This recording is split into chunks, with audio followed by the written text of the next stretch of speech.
Os sonhos, eles são algumas... eles são respostas. Eles são... O que é o sonho? Ele tá tentando te avisar de alguma coisa? Tá se organizando? O que é isso? Então, tem as visões populares, tem as visões históricas dentro da ciência e tem as visões mais atuais. Popularmente, você vai achar de tudo, né? Desde que o sonho é um aviso, que o sonho pode ser uma premonição, um contato com o mundo espiritual, tudo isso. A gente vem na história da psicologia, lá, Freud falando que sonho é realização de desejo e tal. Mas as teorias mais contemporâneas falam duas coisas, basicamente. Que o sonho serve para a gente organizar as memórias, os aprendizados do dia. Então, quando você dorme, é a hora que sua cabeça tem para fazer uma faxina, para organizar as gavetas, para colocar as coisas nos lugares certos. Inclusive, uma das principais perdas que você tem quando está com privação de sono é memória. Organização de aprendizados. Então, você estuda durante o dia, não dormiu à noite, chega do outro dia, você não está lembrando de nada ou quase nada. Porque a sua cabeça não teve tempo para se organizar. Então, uma das grandes funções do sonho e do sono é organizar as memórias, os aprendizados. Especialmente nessa hora que você está sonhando. E a segunda função, que aí é uma teoria mais recente e com menos evidências, mas que está ganhando força, é a teoria segundo a qual os sonhos são treinamentos, vamos dizer assim, são formas da sua cabeça te preparar para lidar com certas situações. Não literalmente, porque você não vai encontrar o Papai Noel. Ou então eu provavelmente nunca vou encontrar o assassino da faca enferrujada. Mas para lidar com o aspecto básico daquela experiência. Por exemplo, achar uma resposta rápida para uma situação no meio de estresse. Isso você lida cotidianamente nos sonhos. Né? Você tá, sei lá, sendo perseguido por alguém, você tá atrasado para a faculdade num sonho. Acontece um monte de coisas que, se você for olhar o que tem de básico ali, é você estressado tentando resolver um problema, tentando pensar no meio de uma situação estressante, por exemplo. Então, algumas teorias mais recentes colocam que o sonho também pode ser um jeito que a nossa cabeça tem de nos treinar, de nos preparar para lidar com desafios da vida real. Então, essas duas teorias são as que mais têm... Fazer um ensaio, né? É como se fosse um ensaio protegido. Porque ali não tem nada que possa dar muito errado, né? Mas a principal teoria é essa, que tem mais evidência, é essa, que é um jeito da sua cabeça organizar as memórias. As memórias, os aprendizados do dia. Mas aí tem essa duas. Tem essa segunda, que é a principal também. Que é essa do treinamento protegido, né? O ensaio. Sim. Mas tem a terceira também, que são as mais modernas? Aí tem as históricas, né? Tá. Se a gente pensar, por exemplo, nessa teoria psicanalítica que sonho é a realização de desejo. Entre os psicanalistas, obviamente, isso ainda vale. Mas se você não é da praia da psicanálise, a teoria já não vai fazer tanto sentido. Mas por que não é a realização de desejos? Então, aí a gente vai ter que ir muito fundo, porque o Freud não tá falando de desejo no sentido muito óbvio. Sabe? Não é tipo, você tem desejo de pegar aquela mina ali e você vai sonhar com aquela mina. Não é tão simples assim. A gente tá falando de desejos inconscientes. Coisas que, a princípio, a pessoa nem saberia que tem. E ali o sonho é uma oportunidade para aquilo vazar, vamos dizer assim. Né? Você fica... o seu ego, o seu superego... Tem aquela coisa da teoria psicanalítica, né? Id, ego, superego. Então, enquanto o seu superego tá ali te segurando, dependendo se o desejo for muito recriminável e tal, e o seu ego tá tentando administrar a bagunça entre o id e o superego, no sonho o negócio corre solto, né? Então, Freud teorizava que o sonho é a realização de desejo. Mas do ponto de vista estritamente científico, é muito difícil, se não impossível, testar essa hipótese. Porque você sempre pode... Caso não encontre uma relação muito direta entre o conteúdo do sonho da pessoa e a suposta realização de desejo, alguém sempre pode argumentar, mas é um desejo inconsciente.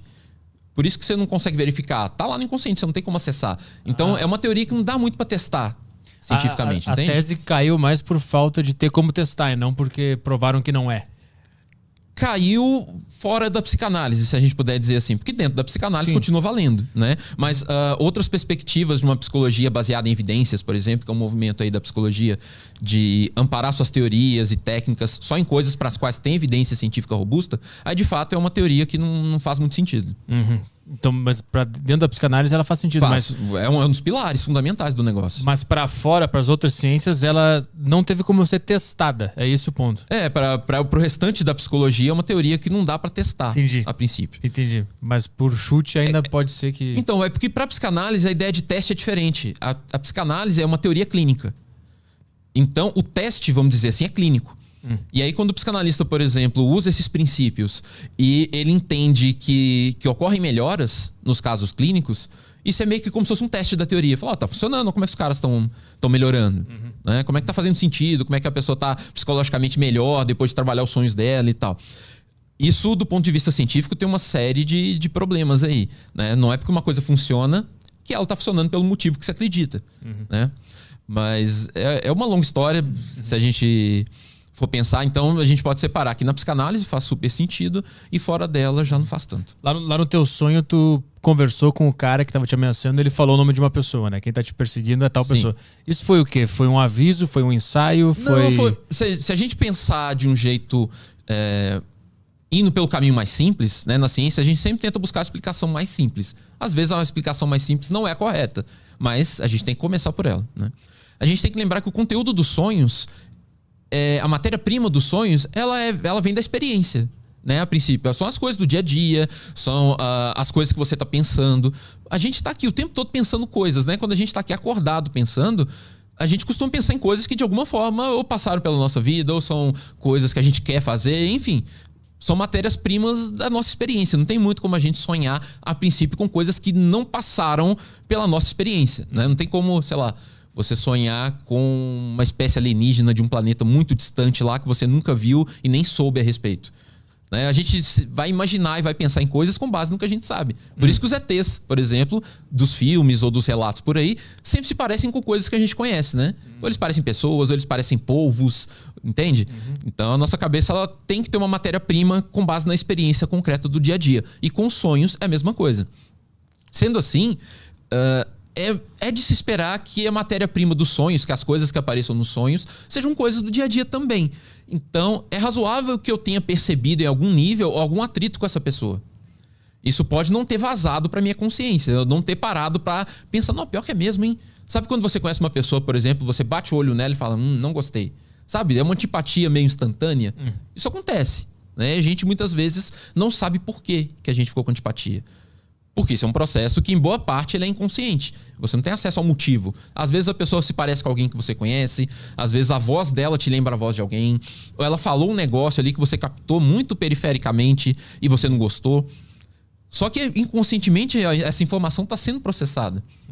Então, você pode não gostar de uma pessoa, se sentir ameaçado por uma pessoa, ou ter algum atrito com uma pessoa por razões que você não tem consciência.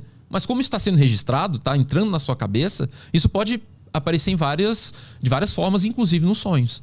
Então, na hora que o meu sonho chutou essa daí, ele tirou de algum lugar da minha experiência direta, né? Então eu falei, isso aí veio de algum lugar. É uma pessoa que, às vezes, o atrito com ela era meio subliminar ali, sabe? A pessoa me dava aquela alfinetadinha que eu quase não percebia, mas eu percebia, entende? E aí, não tendo consciência disso, o sonho me chamou a atenção para esse fato, porque essa informação no meu inconsciente, entre aspas, estava disponível, né? Lá no fundo eu sei por que eu tenho problema com essa pessoa. Só que aí, conscientemente, eu não tenho.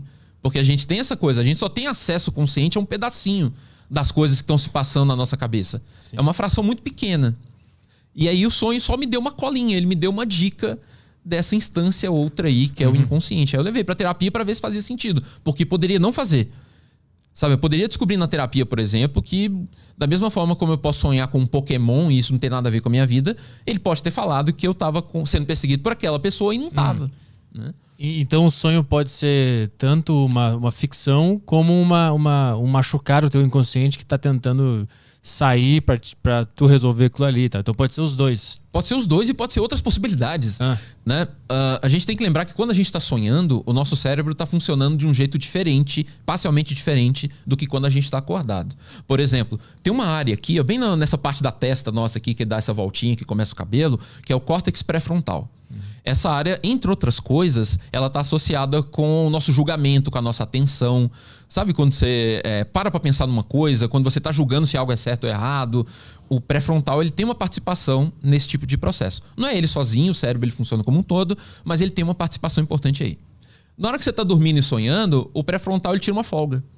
Sabe? Do jeito do cérebro funcionar, quando você está sonhando, o pré-frontal ele tira uma folga. Ou seja, aquela parte sua que tenta dar sentido para as coisas, que tenta julgar as coisas e colocar ordem, ela fica meio em segundo plano. Esse é um dos motivos, embora não o único, para os sonhos serem tão caóticos. É muito maluco, né? Quando você está sonhando e aí aparece uma baleia, aqui dentro dessa sala tem uma baleia. Não faz sentido. Mas não está lá o seu pré-frontal para falar, exagera não, né, inconsciente? Isso aí não faz o menor sentido. Entende? Então a coisa não é tão separadinha assim. Eu tô falando para simplificar, de um jeito que fique mais simples. Mas como o cérebro vai funcionar dessa forma meio caótica, meio não organizada do jeito que a gente organiza quando está acordado, qualquer coisa é possível. Então, inclusive, é possível que você tenha uma informação que seja válida, como pode ser que você tenha uma informação que não faz o menor sentido porque seu cérebro está funcionando desse jeito meio psicodélico, assim, meio... Então nem tudo que teu cérebro te mandar ali vai ter alguma correlação com a realidade. Não, muitas vezes não vai ter. Por isso que eu precisei levar para terapia. Para saber. Para trabalhar aquilo, ver se aquilo faz sentido ou não. A terapeuta ajudar a conectar aquilo com a minha experiência. Já teve ocasiões, por exemplo, ela me perguntando, já teve ocasiões em que essa pessoa falou alguma coisa e tal. Entende? A gente teve que tentar conectar isso com a realidade. Porque esse dado solto pode ser como pode não ser.